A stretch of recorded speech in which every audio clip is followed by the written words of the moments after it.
to 4 now. So they get the 3 here, but you wonder whether that's going to be enough. Yeah, I mean, you've now made it so they need a touchdown rather than a field goal to catch them. But you're right. If they'd gotten 6 out of that drive, this would be a much different game. This is fielded a couple yards deep. And a couple yards deep, he'll go to a knee. He won't return it. And they'll take it out to the 25. Out comes the New England offense to see what they can do this time. And they're hoping to capture some of that magic they had last time out when they were able to put together a scoring drive. But they're still down here, Charles. Not the major concern, though, because of what you talked about. They scored the last time out. They feel good about themselves. They feel like their game plan is now in effect. They know how to attack and what plays they want to put together. But they've got to keep it moving in the right direction because, as you did note, they are down on the scoreboard. They come out 5 wide, 3 of them to the right side.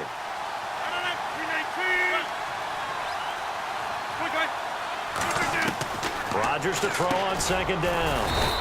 Complete. Smith has it. The reception good for 7. It's 3rd down. And now they're in the hurry-up. Slant route's effective no matter who's running the route and catching the ball. But when you have a receiver of that stature, you have to be a little bit more precise throwing it. You don't have the same catch. And now here's another interception.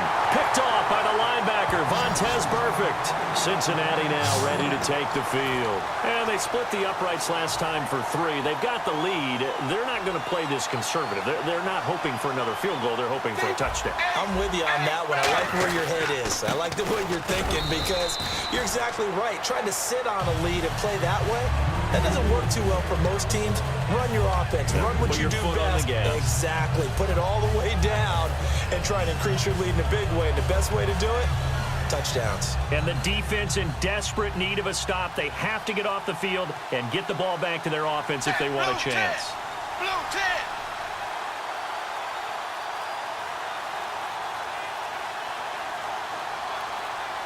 The play clock's running down.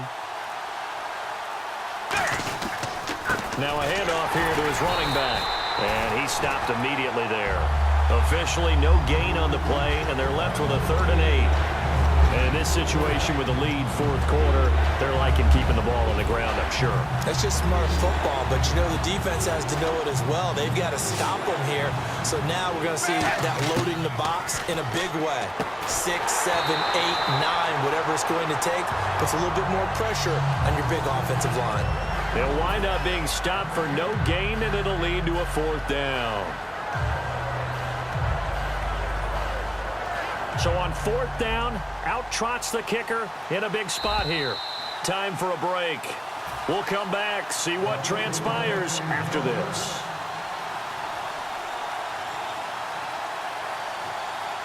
So on 4th down, out trots the kicker in a big spot here. It'll be spotted on the right hash, a 52-yard attempt. And Tucker's kick right there, it's good, and that'll make this a 7-point game. So, Charles, I think from a defensive perspective, you have to look at that field goal there and consider it a win. You were able to keep them within a touchdown, so no question about it. That was the kind of stand that keeps you in ball games. That'll be taken in the end zone. And he won't return this one. He'll go down to a knee, and they'll start at the 25.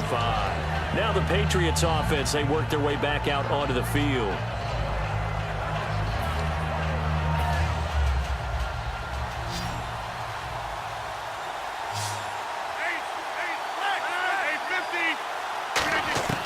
He'll look to throw. He's got a man complete. A really good pickup of 28 yards.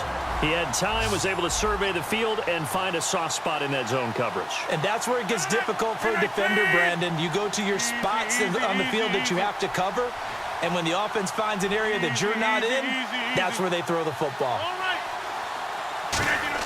Back to throw. And incomplete, a drop there in the middle third of the field. That'll bring up 2nd down.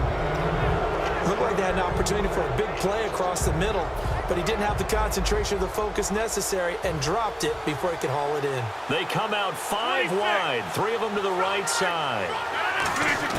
They'll look to throw. Now a desperation throw deep downfield. His favorite target, Travis Kelce, the intended receiver. And it's 3rd down.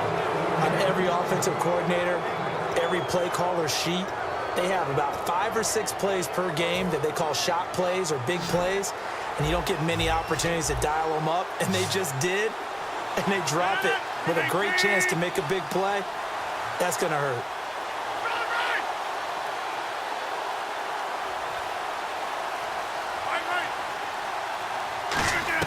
He's back to throw. And he can't get a throw off. He's taken down. What a huge play at this point in the game.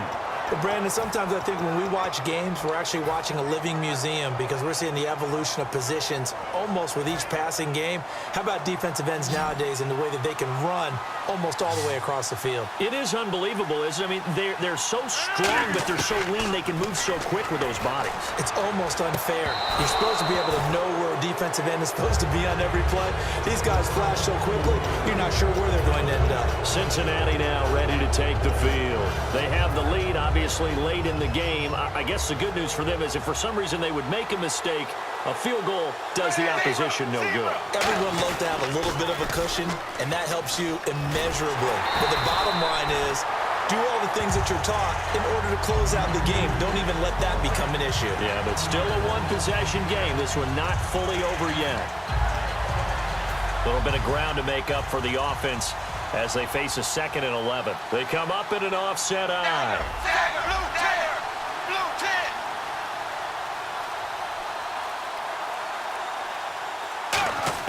Oh, passing it. Dalton got his man. It's Eifert. And he's across for the late touchdown. And in the final seconds, that one should just about put a capper on this game. And that touchdown should make you feel comfortable. But do you really feel like it's totally over yet? Not totally, but I think you're pretty much there. Yeah, you've still got to make sure you stay with it, do all the right things down the stretch, especially on defense. But that touchdown there, you've got to feel good about your chances. And he probably should have stayed in the end zone as he'll muster a return up to only the 14-yard line. And the Patriots gearing up to go now. What do you do here down like this in this situation? Do you maybe just pick something out of the playbook you haven't called in a while, or you call it a day? You can do that, or you pick something that's a staple for you and should work better and try and execute that on the way out the door and maybe get back to base and feel a little bit better as you end a ball game that's been a frustrating one for you. And we'll see if they go back to base. Charles, we saw a lot of points go up in this one. Certainly defensively, stuff that they can look at on film, don't you think? No doubt about it. And they've got to go back and check where the errors are, how they're going to fix them.